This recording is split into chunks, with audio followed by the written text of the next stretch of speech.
Austin police officer fired shots into a car, killing the passenger and injuring the driver. All started late last night near 8th and IH-35 when two bicycle patrol officers spotted what they thought were two men casing cars.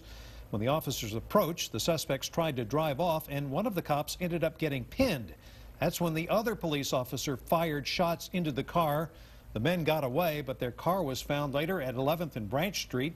The passenger was dead inside. The driver found another 10 blocks away in the parking lot of UT's baseball field. KXAN's Chris Sadeghi has more from where this all began. Chris? Well, Leslie, this where you see the spray paint is where everything happened. This is where the officers tried to confront the two suspects when the driver hit the gas, striking one of the officers and actually pinning him up in the process. That's when the shots were fired. But it's the passenger's family who is mourning and asking the questions why. I have a bad feeling. With police all around and someone dead, Gloria Clark was fearing the worst. A seemingly harmless detail is what made the nightmare come true. The police kind of gave it away when they asked what was his ringtone. Whatever that ringtone was, it was the one her grandson used, and Byron Carter died late Monday night after being shot by police. Right away, his father asked that unavoidable question. Why shoot? And, you haven't seen a weapon or anything. Why would you just shoot somebody? Why, police say, is two officers on bicycles saw Carter and another man casing cars in the area.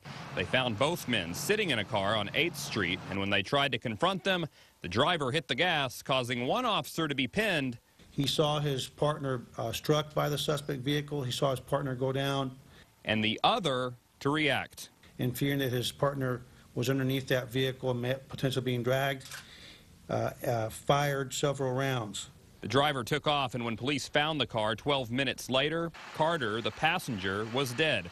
Police followed a blood trail to the Dishfalk parking lot to find the driver with a gunshot wound to the arm, and Carter's family still wonders why the wounds didn't end there. And if another person was driving, why would they shoot him? What made them shoot him? Now, Officer Nathan Wagner was the officer who fired the shots, as is procedure. He will be placed on administrative leave. Jeffrey Rodriguez was the officer who was pinned up. He suffered a ruptured Achilles tendon. Now, Carter's family says that he did have some felony drug charges from last year, but his grandmother says he would never steal a car or hurt anybody. We're live in downtown Austin. Chris Sadeghi, KXAN, Austin News.